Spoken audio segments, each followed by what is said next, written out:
My plan today is to just try to get through this. What you're going to have to do is you have to leave and paint and stuff because we don't have time for it to dry.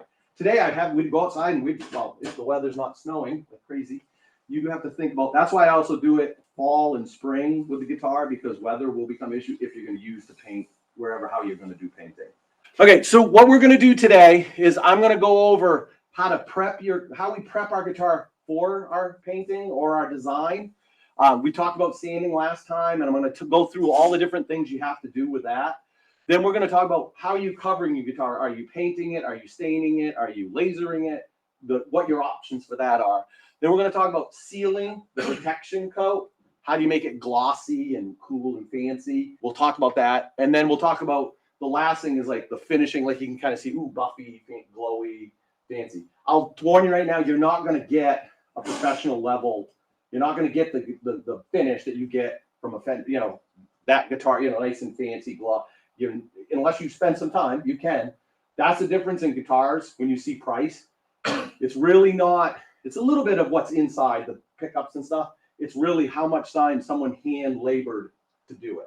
That's really the difference. You can make a guitar, a really, really nice guitar that's equivalent to what's out there, the higher ends, because you can take your time to do it. That's really what the difference. You'll see, we'll talk about frets today, and you'll see why, oh, that's a bought one, that's a Fender one, because if someone spent hours making sure those frets weren't sharp and nice and stuff. I'm going to show you how to do that today too. So when we're done, we're going to make a functioning guitar. It's not going to be a Les Paul, 1954, $20,000, $100,000 guitar, but it will be a good functioning guitar.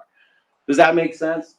Now, when I go through this too, is I'm going to go and talk to you a little bit about, I try to show you there's safer ways, like poly, the water-based stuff versus not. So I'm going to kind of show you that a little bit. Another thing you can do too is you can go and work with locals. Like I have a trucking company that's like right there, and I had both their sons. They have a paint booth. So last year when we were doing this, it was the middle of winter time. I had kids ready to paint. I couldn't go outside to paint. So I asked them, I said, hey, is there any time your booth's available? Some of you guys have Votech. If you have a Votech, we all have Votech schools. Contact your Votech school. You could set up a time to take them in and have the Votech paint them. Especially if, the kid wants black or the kids want base. You could just say, we're going to, take them over and just have them throw a base coat on it.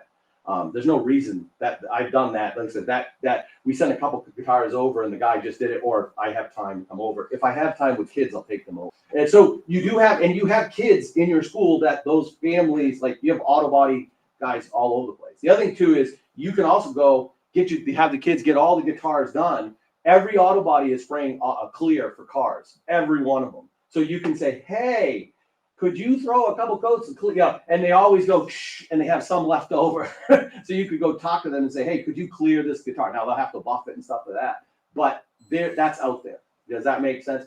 I made myself a paint booth.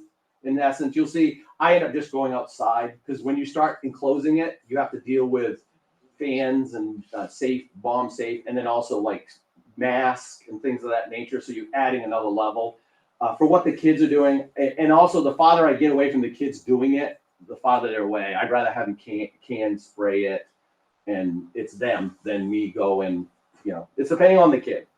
You can buy portable booths. I haven't done that yet, like blow up ones, like literally blow them up and then you can get in there, but I haven't done that yet. So. But all right, just to say a couple things about the class, if we look in here. So I tried to do this. So if you click, these are videos of unpacking. I do need to do a new one for this kit. Does that make sense? Like this is the last year's kit or the kit that comes from the college program.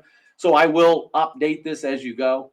And if you want this, I do have a teacher. She's going to make a math class out of this for next year. Right? Our decision, like we're going to do, you're going to get a math credit.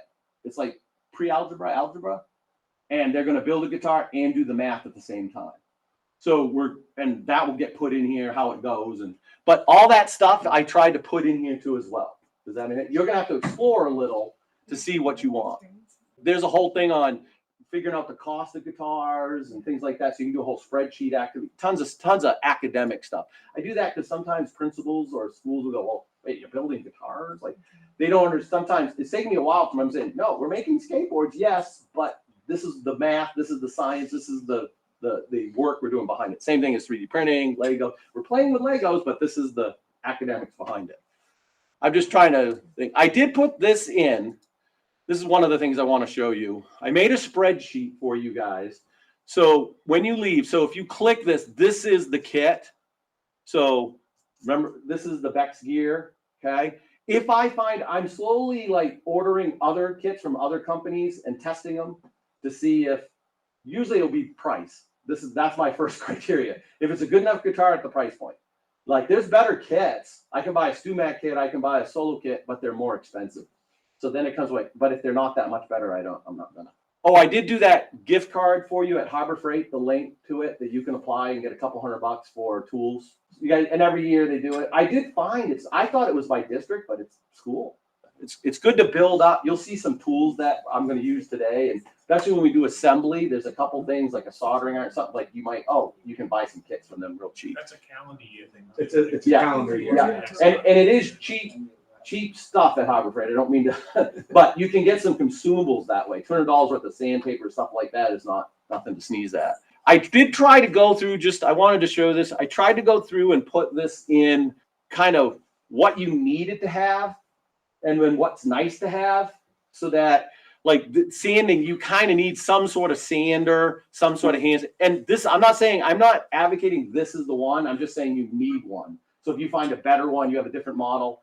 But you do need these type of things: sanding paper, different grit sanding paper, steel wool 00 today. You'll see, I'll show you why we use steel wool, stuff like that. Then this stuff is all like nice to have, like that. I showed you those rubber sanders that get into all the weird corners and stuff. Again, if you hold your mouse over it, they're all like this set is a 20 block. I tried to put those links in there. If the link dies, it might change price and stuff. I just put in what this is for this. Does that make sense? But I just wanted to let you guys know, because you're going to leave here and go, and then it gets fancier, like one of those spindle sanders is something I might want, or I'm not, I tried to go from low to high. Like, I don't want you to go, oh my God, I need a $200 spindle. You don't have to. I'm just showing you what you need, what you can. Drilling, most of these don't need to be drilled now anymore. You do want, you're going to see after we paint, when we assemble next time, you're going to want a little cordless drill to clean the holes out, because you're going to fill it with paint.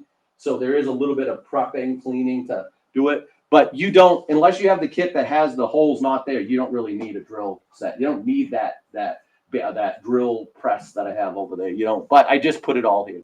Cutting the headstock, you can go, the easiest, cheapest way is a little coping saw, make them hand do it, safest way. But you can, again, we can go all the way to a band saw, as high as you want. But I put that all there. Okay, today we're going to get into painting and finish, and next time we'll get into assembly. So the paint and finish, I put stuff here. It's all depending on which way you're doing it. All right, if you're staining it, that's a different thing than inking it. That's a different thing. I will point out, if you start doing this, every year I buy some spray paint. Well, some stuff doesn't get all used, so I built up over time. Like your stains, one thing a stain, a little.